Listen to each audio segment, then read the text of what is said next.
let's give you a quick review for previous class. Previous class we talked about the stationary and non-stationary or moving grand boundary. So we use this figure to explain the different types of diffusion mechanism in grand boundary. The vertical axis is the log diffusivity of lattice or grain times T is the diffusion distance inside the grain. And we take the square on it, so it's a dxlt. And the horizontal axis is a log Vt. V is the moving velocity of the grand boundary. So Vt is the moving distance of the grand boundary. So we use the diffusion distance in grain versus the moving distance of grand boundary. Then we got these figures. And as you know, if the moving distance of grand boundary is smaller than lambda, lambda is the interatomic distance in angstrom s square. So it is in angstrom scale. So this region is what you can consider is a stationary grand boundary region.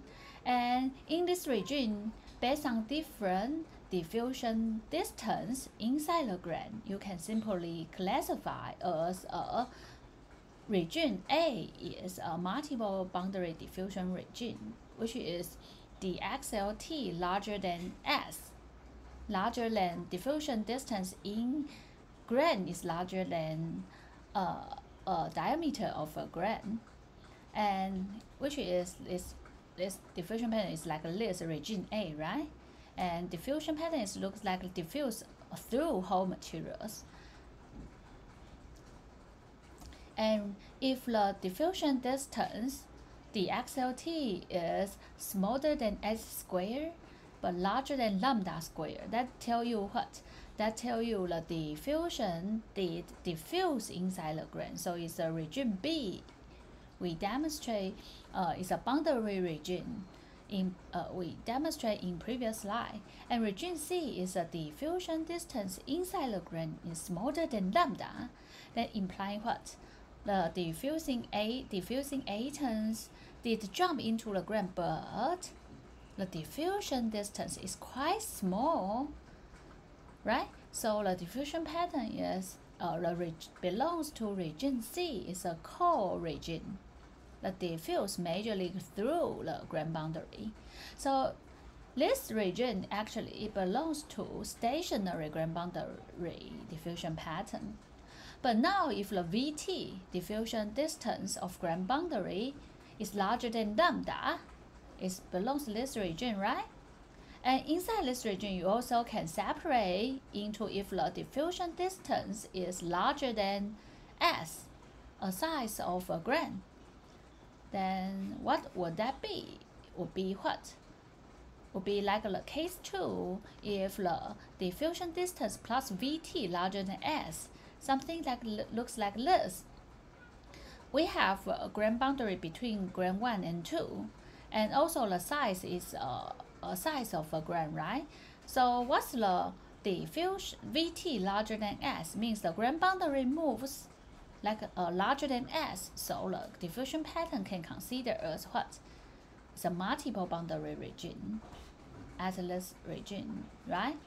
No matter the dxlt is no matter the dxlt is higher, larger or smaller, in all of this case, due to Vt is larger than S, then that all of them belongs to multiple boundary diffusion region, and it belongs to diffusion patterns through all materials. And now we can discuss the region is when the Vt is larger than lambda but smaller than S. So the moving distance of grand boundary is larger than S but smaller than larger than lambda, smaller than S. So it's something like this. Probably is smaller than S, larger than lambda. it belongs to this region, but right? And inside this region, we also can base on the magnitude of the DXLT is larger and smaller, then separate into two cases. The first one is the XLT is, if it is smaller than lambda, then the pattern will be like this, because the diffusion distance inside the grain is quite small. You can ignore that. So the diffusion pattern will be no crystal diffusion penetration. The pattern should be similar to the region C co-region. But if the DXLT is larger, then the diffusing agent diffuse inside the grain. So the pattern will be similar to the boundary region, similar to region B. Okay, so this we call it is a crystal diffusion penetration region, this one. And M is a moving boundary, I is an isolated boundary, and crystal diffusion penetration. But this region is non-penetration because the XLT is quite small. And next slide, we spend some cases or spend a slide to explain this slope. It's a borderline between the penetration and non-penetration region. Okay, and probably some people will ask when we will have a moving grain boundary. For example, like a grain growth or recrystallization process, then you will have a moving grain boundary during diffusion process. Okay, so here, in order to demonstrate the slope of this borderline between the penetration and non-penetration, we use this case.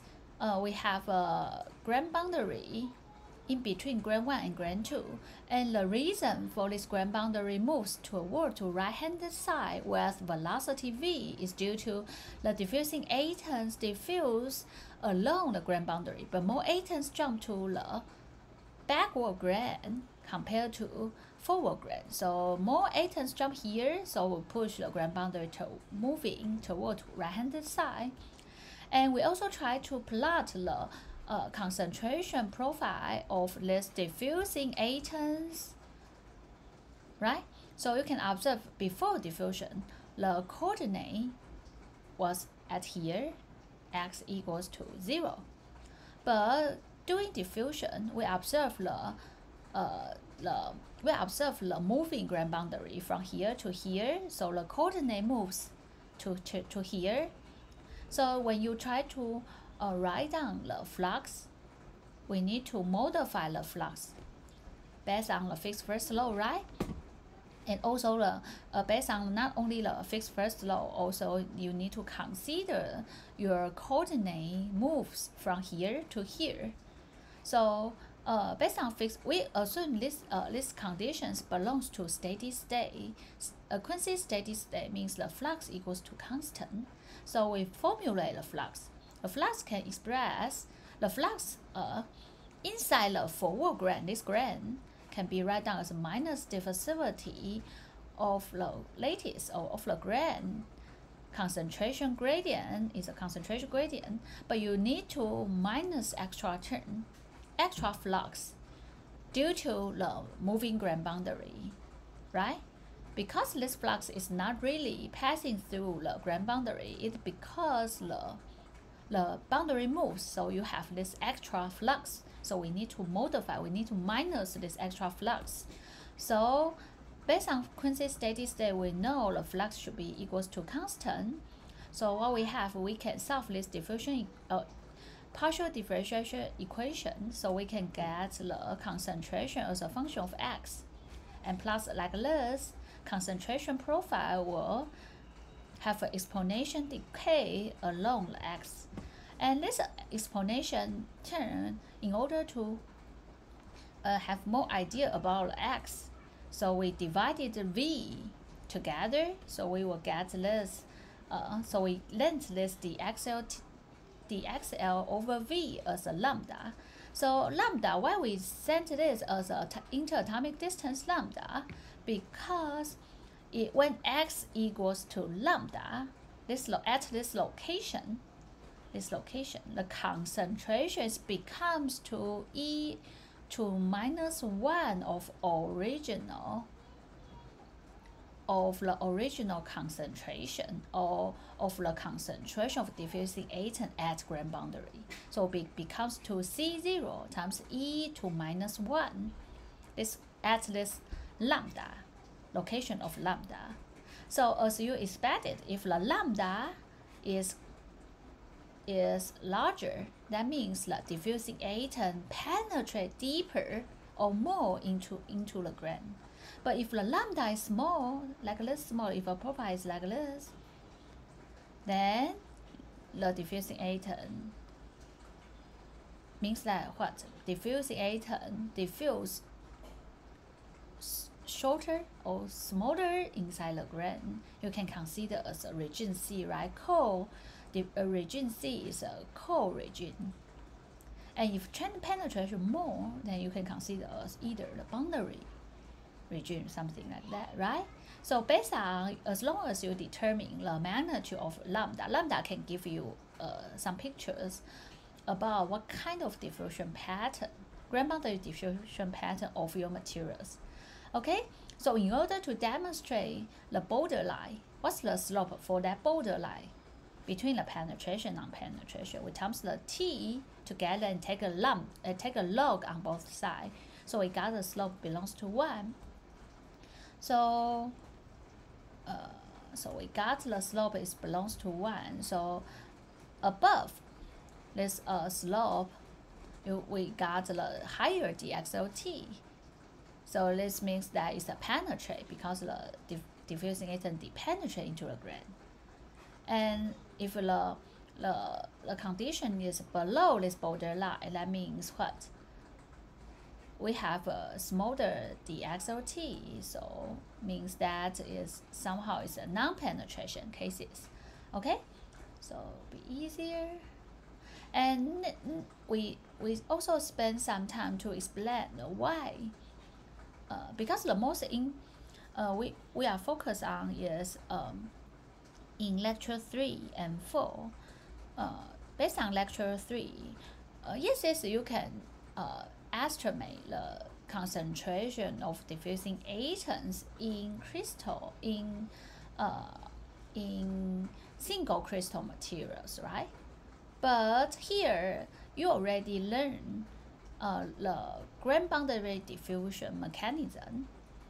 So in all the grand boundary diffusion mechanism in polycrystalline materials, can you also estimate the concentration of diffusing atom at specific location and time? So for region A, because diffusion is diffused along all materials, so it's easy. You can use the corresponding solutions you learned in lecture 3 to get the concentration of diffusing atoms at specific location and time within a grain, right? But for region B, things turns out more complicated because the diffusing atoms diffuse mainly diffuse along the grain boundary, but jump in or diffuse in the grain, right?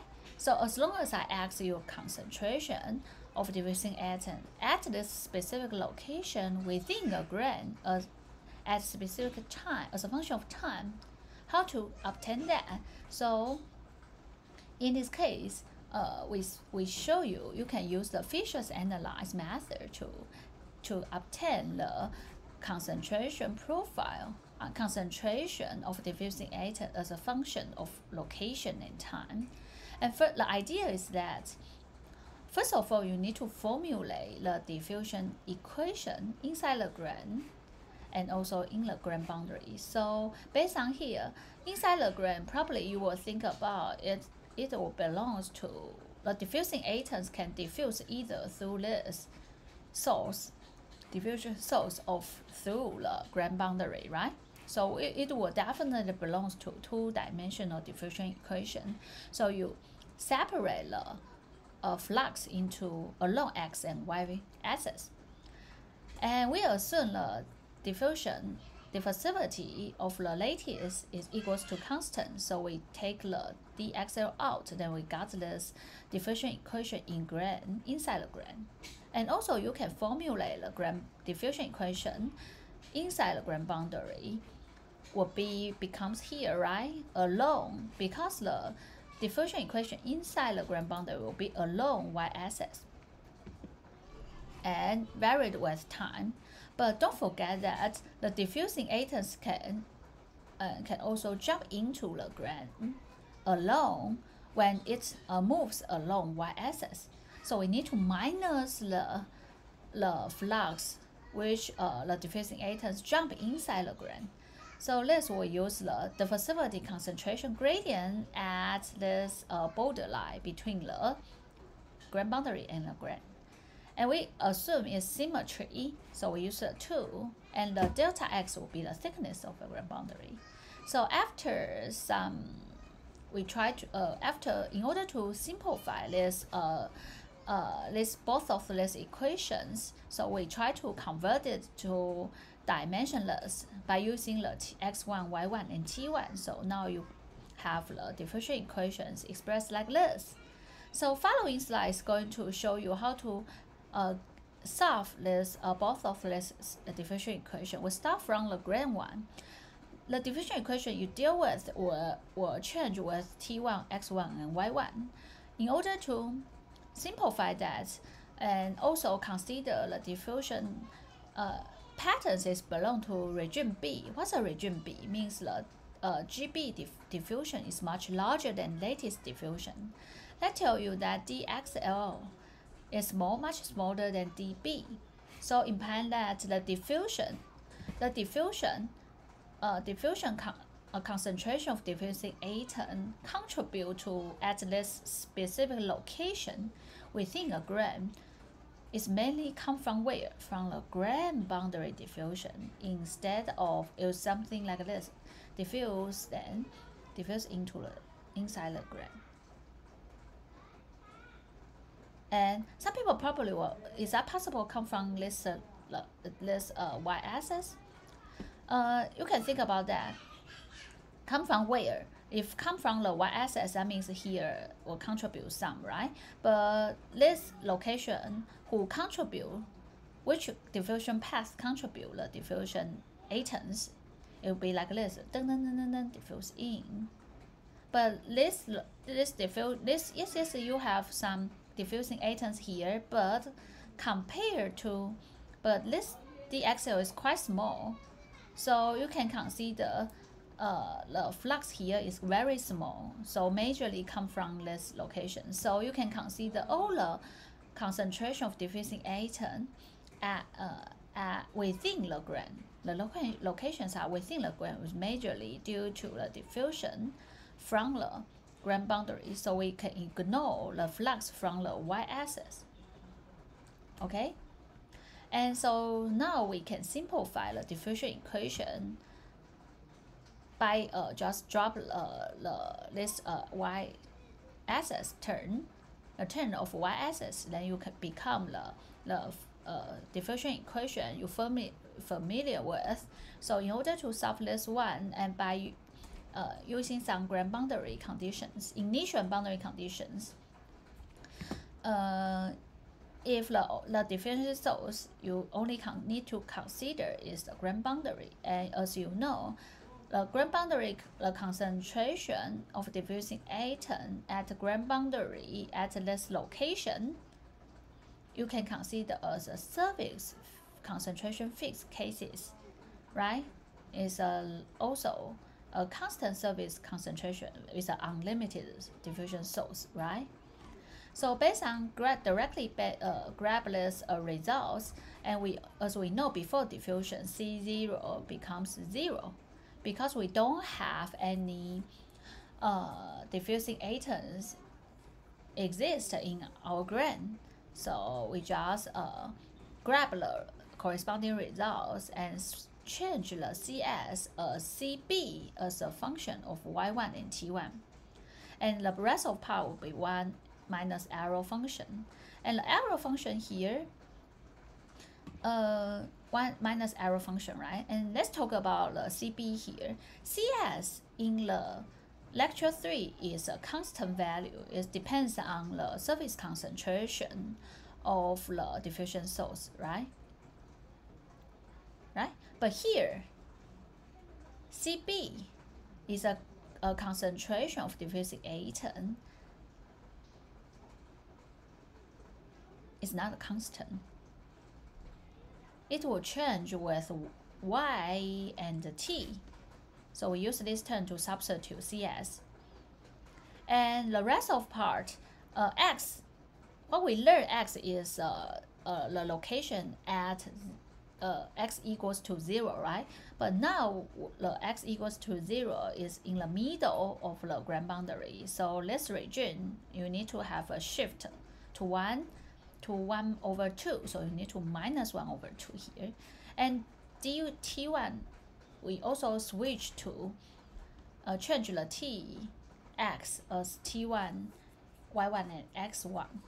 So it will become here. So next we are going to, as long as we get this, then we can get the complete solutions of diffusing concentration of diffusing atoms with, right, at any as a function of location and time. So how to get this? The idea will be we still have the second diffusion equation in grand boundary, and for this case you got this. And we also assume this is a constant steady state, so the concentration profile do not change with time. So we assume this term equals to 0. So as long as this, and we got the partial C, partial X1, we got the C as a function of X1, Y1, and T1. So we use this term to partial with X1 at X1 equals to 1 over 2. Then substitute this term, then we will get the CB. And CB also, the CB as a function of Y1 and T1, then the only unknown parameter you have will be A. So we still need a boundary condition to solve A. So the boundary condition will be while Y equals to 0, CB equals to 1 is at this location. So we'll get the A equals to 1. So far we got the complete solutions for region B of grand boundary diffusion. So we can explain, or we can tell you how the diffusing atoms changes with location and time inside this region B grand boundary diffusion. So this is Excel. We'll just directly input these solutions into Excel. Then you can have idea how the concentration changes along Y1 inside the grand boundary as a function of time, and also inside the grand as a function of X1. So yes, for A you can use the lecture, what you learn from lecture 3 to obtain the concentration of diffusing atom at a specific location and time. And also B, you got for region B, you got the complete solution we just derived for you, right? And how about region C? Region C, actually the diffusing atoms don't have because the diffusion distance inside the grain is very small, smaller than lambda. That means inside the grain you don't have chance to observe the diffusing atoms. So in this case, if I ask you what's the concentration of diffusing atom at inside the grain, the answer will be equals to 0, right? So it's also easy to answer the concentration of diffusing atoms inside the grain. But for region C, what we can use this region C for, what can we get from region C? Would be you can use this region C to get what? Because all the diffusing atom is diffused through one channel, is through grand boundary in region C. So by using these diffusion patterns, you can get the dB, the value for dB of your developed materials, diffusivity of the grain boundary inside your materials. So for region C, the purpose here would be you can measure the diffusivity of the grain boundary inside your materials. So how to get that? It's not quite difficult to understand, right? Because all the diffusing atoms is diffused through the grain boundary. So as long as you can measure the amount of diffusing atoms at the backside of your materials, then you can estimate the dB, measure the dB, right? So here we give you a experimental design, tell you how to do that. So what we have here is we have a two-dimensional grain. We have materials, a thin material, thin film materials. And this is top view. So you have a two-dimensional grain here, and the diameter is d. And you also have a grain boundary. The thickness is delta. So you got the delta over 2, delta over 2. So if you consider the whole grain, including a grain and grain boundary, then you will the grain, and this one will be d plus delta. Okay, this is the top view. But if from the side view, you can observe the thickness of this film is L, and also have a grain here, grain boundary here, and the diffusing source we deposit on the top of these materials.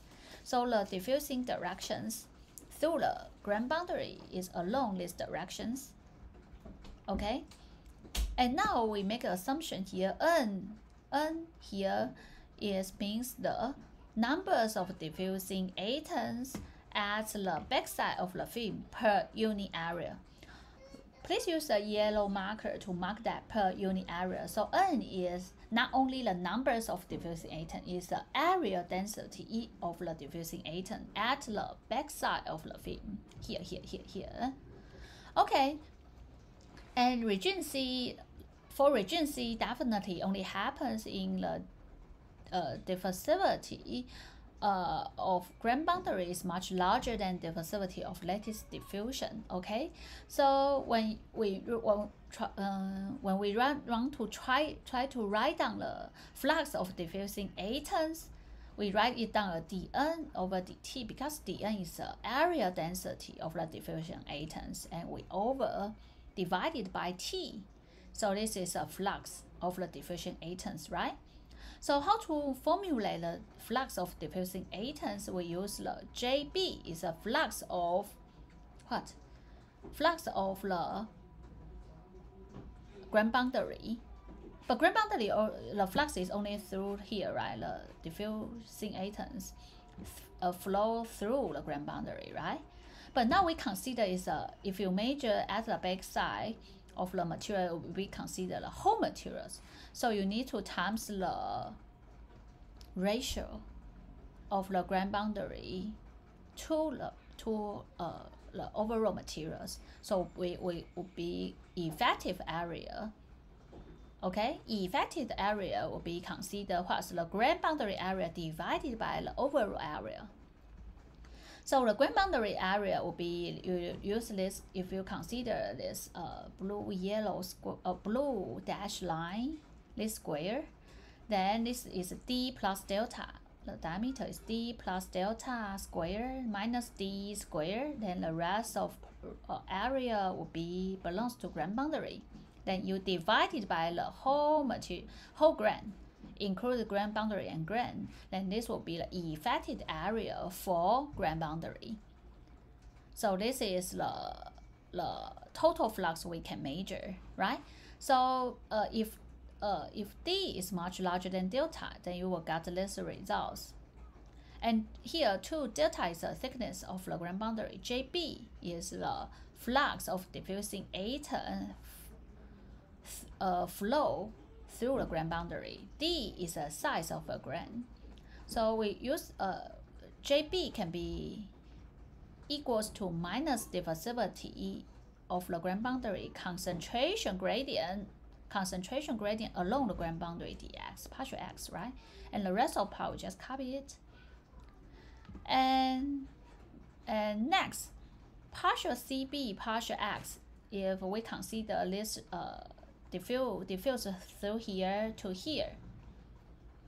So we can use concentration gradient. So we can consider as this concentration minus this concentration divided by the distance will be the concentration gradient.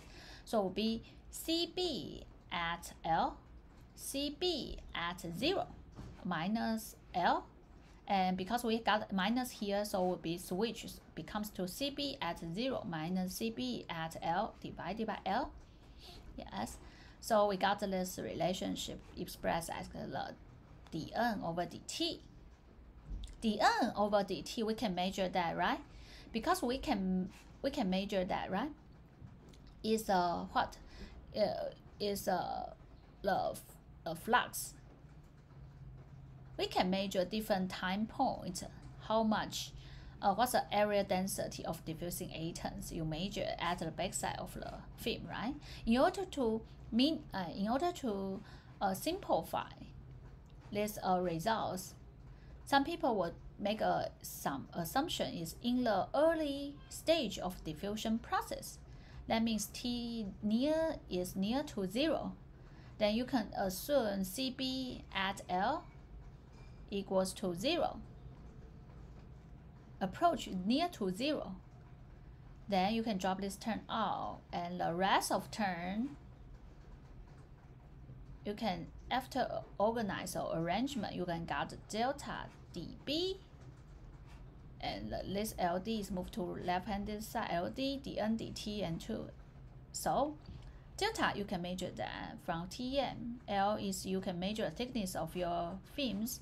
D you can measure it from Tm is the diameter of the grain. CB at T equals to 0 is the concentration of diffusing atom you deposit on these materials. dN over dt is what? Is you can measure at different time point. Probably because T needs to close to 0, right? So probably it's at T equals to 0.1 seconds or 0.5 seconds. Then you can measure the area density of diffusing atom at the backside. Oh, you can measure the area density, right? Okay, so that's you can, as long as you know all this, then you can get the dB. You can know the grain boundary, the facility. It's quite important because usually it's very difficult to us to know the dB in our new developed materials, because dB means what? The facility of grain boundary. But as you know, the structure of the grain boundary is complicated. So it's difficult to us to directly grab the value of dB from literature. Okay. So next we are going to talk about why we always have a faster grain boundary diffusion. As you know, the detailed grain boundary diffusion mechanism is not well established due to the complicated atomic structure at the grain boundary. And some people will mention that yes, although it is complicated, but we know it's definitely inside the grain boundary. It's most a defect-mediated diffusion dominated all this diffusion process. So defect-mediated diffusion included either through the vacancy or through the interstitials is possible responsible for faster grain boundary diffusion. Why? As we develop in the lecture 4, we know the diffusivity is proportional to the vacancy fraction or interstitial fraction. And as you know, at grain boundary or inside the grain boundary, compared to inside the grain, we know we definitely have higher vacancy, numbers of vacancy or interstitials inside the grain than inside the lattice. So that means at grain boundary, we definitely can have more numbers of vacancy interstitials. So that's why we get the higher diffusivity of grain boundary. This is one reason you can explain why we have a faster grain boundary diffusion. And as we mentioned in the first several slides in these lectures, you also can use the energy point of view to explain why we have a fast grand boundary diffusion, right? Some people will say, oh, because the atoms at grand boundary is with higher energy state, higher energy, so that will allow these atoms to just need to spend less energy to overcome the energy barrier. So that means the more atoms at the grand boundary side can overcome the energy barrier. So that will result in a higher diffusivity of the atoms, a higher diffusivity of the grand boundary. That's the other reason for that. Okay, so the atoms movement between the different types of sites inside the grand boundary, as you know, inside the grand boundary, you definitely have vacancy and interstitials coexist in the grand boundary. So atoms probably sometimes they stay at vacancy, move to interstitials. It will be like movement will be between different types of defect size. So definitely it will have a different defect formation energy and atomic migration energy. So it's very difficult to use a single activation energy assigned for grand boundary diffusion. But we can, even though we cannot use a single activation energy for grand boundary diffusion due to this complicated atomic jumping process between different defect sites, but if it is only a small temperature regime, we can measure effective activation energy of the grand boundary for a small temperature regime. The reason for this is, yes, as long as you measure the dGb diffusivity of grand boundary at different temperature but within small temperature regime, then after fitting log d over 1 over t, then you can get the effective activation energy, right? But as we mentioned before, and how to do that? Yes, you can use this regime C, then you can get the dB, right? Then as long as you increase the temperature, you change the temperature to 3 different temperatures within a small temperature regime, then you can get 3 diffusivity. Then you can use the log d versus 1 over t, then you can fit in the slope. If small temperature regime, the reason for small temperature regime is under the small temperature regime, the dominant mechanism probably based on the fitting curves, probably just one dominant mechanism. For example, probably it will be the vacancy or interstitial. So we can get the effective diffusivity for specific temperature, small temperature regime for your materials. Yes, we can do that effective EB.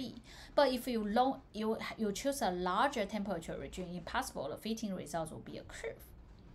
So that will result what? There will be several diffusion paths dominate this grand boundary diffusion. So that will make things more complicated. So small temperature regime, yes, you can do that because then you can measure that and know during this small temperature regime which defects mediate this grand boundary diffusion. Okay. So let's try to move to second part is the surface and dislocation diffusion. And in your textbook actually put more efforts on first sections, which is a grand boundary diffusion. And for surface and dislocation diffusion part, here we just give you more experimental observations. Okay, for example, like the first one we are going to talk about would be the diffusion along the dislocation. How can we know if your materials have a diffusion along dislocation? Here we have cases. we show you a case. We have a materials and we deposit a limited source, diffusion source on the top of it. And within these materials, we have one-dimensional dislocation perpendicular to the diffusion source. So when you diffuse, when you heat the material up and allow the diffusion happens, then you measure the concentration as a function of the depth, penetration depth, then you will find that these curves. And this curve is interesting because you got a curve, not a straight line. That implying what? That implying that there must be a two diffusion mechanism dominate this diffusion. And some people probably will ask, yes, at a deeper region, we still can observe certain diffusing atoms at a deeper region. If there's no dislocation exists in this material, it should be directly dropped to zero, right? But however, at a deeper region, we still can find certain concentration of diffusing atoms.